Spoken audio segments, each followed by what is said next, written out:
that this struggle began with imperialism. It is not a religious struggle at all, because before British colonialism on Palestine,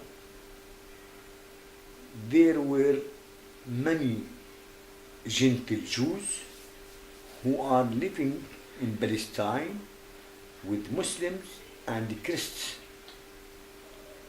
And our relation, people relation in that time before British colonialism, public relation was very good between all the component of Palestinian people. They risk anyone who is just crying, shouting for his freedom and justice. Since 1967 till now, about 1 million of Palestinian people in Gaza and West Bank were arrested as prisoners in Israel. In economic situation.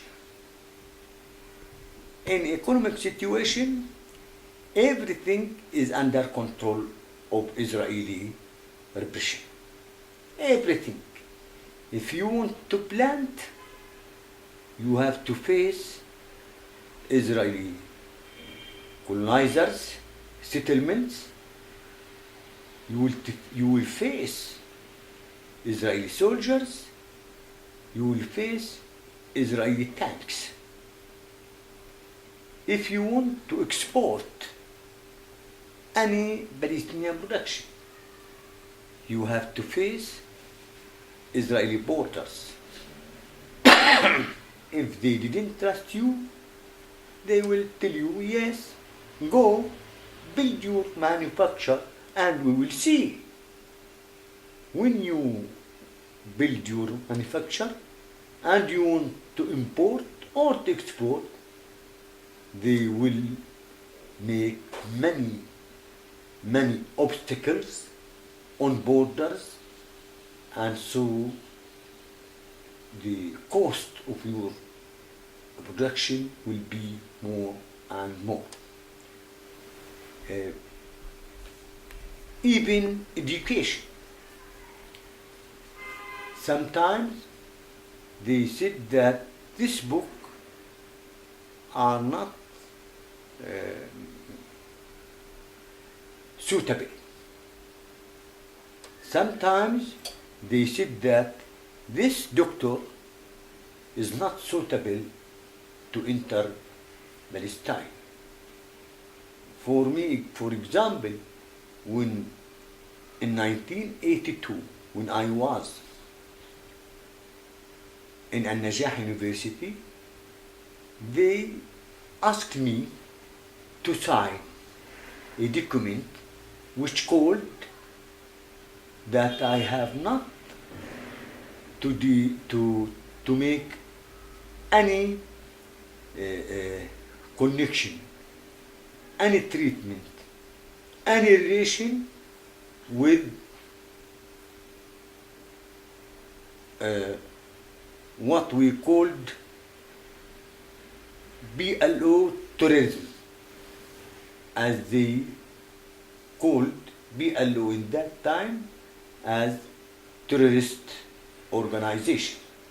And so I told him, this is political condition, and in university there is no political condition. Can you put this condition, for example, for a professor in Hebron University? The intelligent man said to me, you are not in Hebron University. You are in Palestinian University. We are applying on you what Jordan is applying and what Egypt is applying, not what we apply on our university. It is racism, it is discrimination. So they deport me to Jordan for about 12 years. When I came here, I came after Oslo Accord.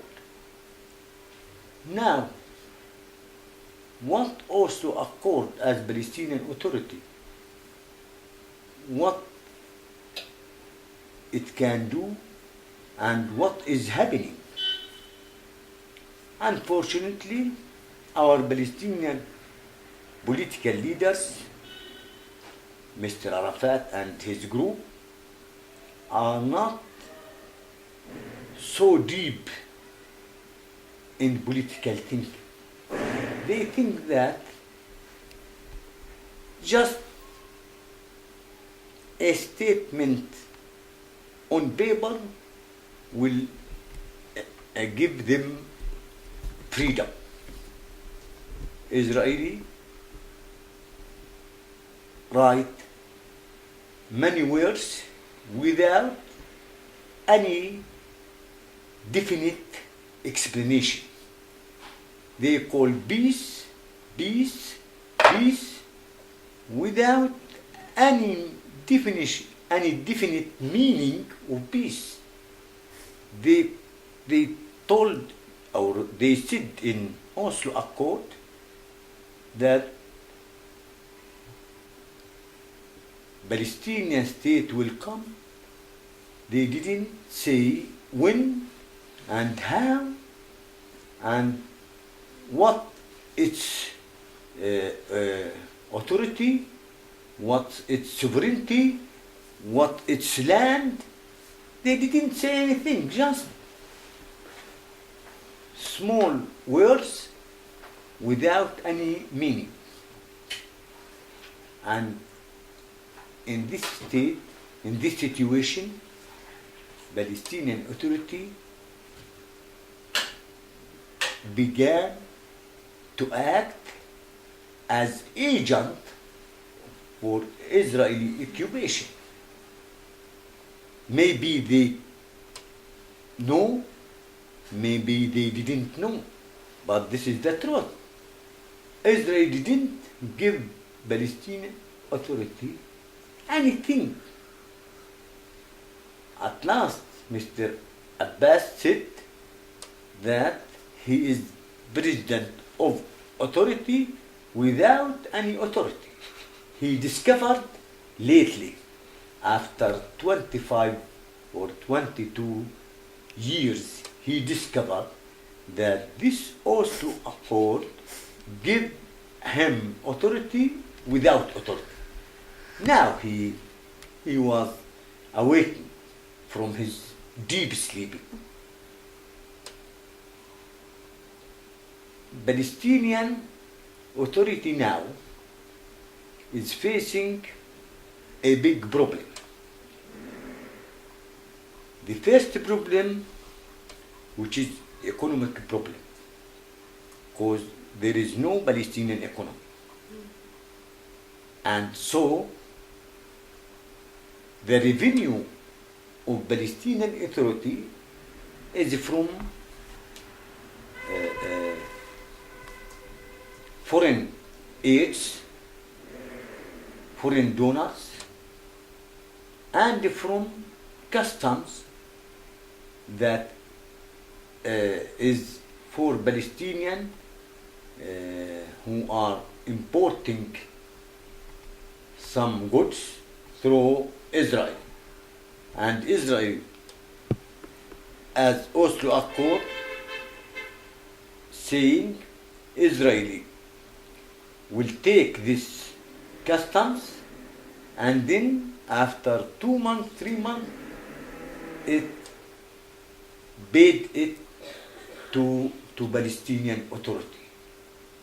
When Israeli is angry, they didn't pay anything, as in this time. So Palestinian Authority now. The donors are paying as Israel is smiling. When Israel is not smiling, when Israel is in a problem, they said no payment. Second, Israel itself didn't pay anything of customs as it is angry from Palestinian Authority. And so now, as American report said, after 7 days, if there is no no donors have to pay, and Israeli will not pay, then Palestinian Authority will fall in collapse. But I think that they will pay for Palestinian Authority just for continuing its role. A division, which is very bad one, and nonsense thinking in Abu Mazen and in Mishal or Ismail Haniya, mean leader of Fatah and leader of Hamas. Because they are struggling on authority without authority. They are struggling for nothing. Hamas is calling for Islamic society. When we have independent society, we can think about what is the system that we want. If it is secularism, if it is socialism, or Islamist. But now we haven't independent society. We haven't independent state. On the other side, Abu Mazen is saying,